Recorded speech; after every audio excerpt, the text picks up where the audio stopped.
చూసారుగా అండి, ప్రపంచం ఎంత దారుణంగా ఉందో. ప్రకృతి విపత్తులు ఎలా ఉన్నాయో చూస్తున్నారుగా. అదిగో అది నా ఇల్లు. జూమ్ చేస్తా చూడండి, వస్తుందేమో చూద్దాము.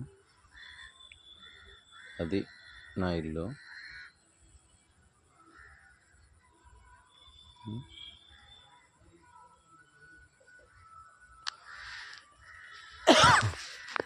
నేను రోడ్డు బయటకు వచ్చాను, ఇంకా స్నానం కూడా చేయలేదు. లైవ్ పెడదాం అనుకున్నాను, వీలైతే రేపు పెడతానండి. ముఖ్యమైన విషయం ఏంటంటే, ఇప్పుడు ఒక 2 వీడియోలు నేను మీకు చెప్పాను, ఇంతకుముందే చెప్పి ఉన్నాను, లైవ్లో చెప్పున్నాను, వీడియోలో కూడా చెప్పున్నాను. గెలుపు మనదే, భయపడాల్సిన అవసరం లేదు. కానీ అధిక ప్రాణ నష్టం అయితే జరుగుద్ది. చెప్పాను కదా, బియ్యం కూడా దొరకని పరిస్థితి అయిపోద్ది మనకి. ఇది తథ్యము. స్టోర్ బియ్యం అమ్ముకోవద్దండి, దాచిపెట్టుకోకండి, మీ ఇష్టము. యుద్ధం చిన్నది కాదు, మీరు అనుకున్నట్టు అది వస్తుంది పోతుంది అనుకోవడం వేరు. ఈ 3వ ప్రపంచ యుద్ధానికి మిగిలేది 40% మాత్రమే. జన నష్టము, ఆస్తి నష్టం ఎక్కువ జరుగుతుంది. ప్రభుత్వాలు కుప్పకూలిపోతాయి.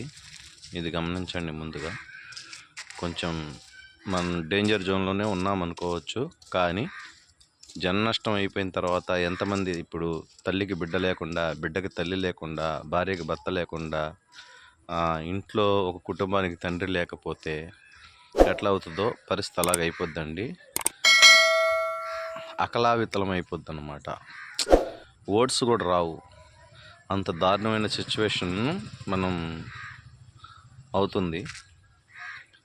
దయచేసి పత్తి గింజని పొదుపుగా వాడుకోండి. పప్పులు, ఉప్పులు, ఆహార ధాన్యాలు అయితే ఖచ్చితంగా దొరకవండి. కోట్లకున్నా సరే కూటికి లేకుండా పోతారు. డబ్బు మీకు పెట్టదు.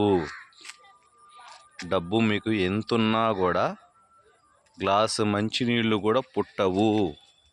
ఈ ప్రకంపనలతో పాటు వేసే బాంబు దాళ్ళు, తుపాకీ చప్పుళ్ళు, దాంతోపాటు మన పైన ముందు ప్రయోగించే అస్త్రం ఏంటో తెలుసా? అగ్ని అస్త్రం ఇట్లాంటివి కాదండి. ఒక వైరస్తో ఉన్న బుల్లెట్స్, అంటే ఒక గ్లాస్ బుల్లెట్లు అనమాట. గ్లాస్తో తయారు చేసిన బుల్లెట్స్. అవి రెడ్ ఆర్ గ్రీన్ కలర్లో ఉంటాయి. నేను ముందుగానే చెప్తున్నా, వినండి. వీటిని విష ప్రయోగం కింద ఉపయోగిస్తారు. నేను ఇంతకుముందే చెప్పాను, 7th సెన్స్ మూవీలో ఇంజక్షన్ ఎట్లా చేస్తాడు, ఒక కుక్కకి ఇంజక్షన్ చేస్తే పక్క వాళ్ళకి ఎట్లా పడుతుంది, అట్లా 99% జన నష్టం జరగబోతుంది. అవి బుల్లెట్ల రూపంలో వచ్చి ఎక్కడైనా తగలండి. మనిషి బాడీలోకి అవసరం లేదు, గాలిలో కలిసిపోతే సరిపోతుంది. ముందు ప్రయోగం అయ్యే చేస్తారు వాళ్ళు. పొగ బాంబులు లాంటి, మనం అల్లరి మూకం చెదరగొట్టడానికి మన పోలీసులు, ఇండియన్ పోలీసులు అవి పొగ బాంబులు విసురుతారు కదా, అట్లాంటి విసురుతారు. మొత్తం అంతా కాలుష్యం అయిపోతుంది.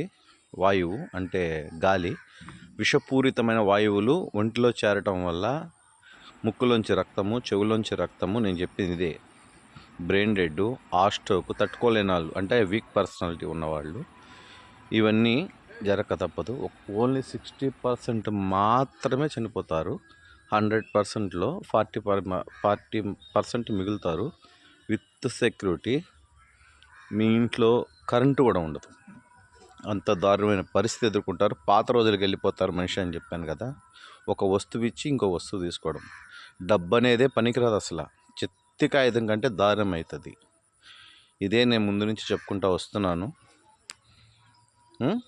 కాకపోతే నన్ను నమ్మిన వాళ్ళు, నాతో ఉన్నవాళ్ళు, 2వ ఛానల్లో సబ్స్క్రైబ్ అవుతున్న వాళ్ళు తొందరగా అవ్వండి. మీ ప్రాణాలకి నా ప్రాణం అడ్డు. నా ఆయుష్ మొత్తం పోసి కాపాడుకుంటాను. కోడిపిల్ల గద్ద నుంచి చూడండి, నా వెనకాల ఆకాశం. కోడిపిల్ల తన పిల్లల్ని రెక్కల కింద కాపాడుకుంటుంది, వర్షం కూడా పడకుండా, ఏ శత్రు దాడి చేయకుండా. కాకి, గద్ద అటువంటిది.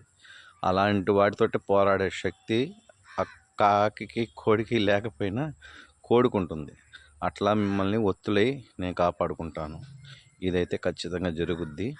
ఇది వస్తుందని ఇంతకుముందే నాకు తెలుసు, చెప్పాను, మీరు వినలేదు. ప్రతిదానికి నేను చెప్పిన దానికి నిరూపణ పెడుతున్నా, మీకు అర్థం కావట్లేదు.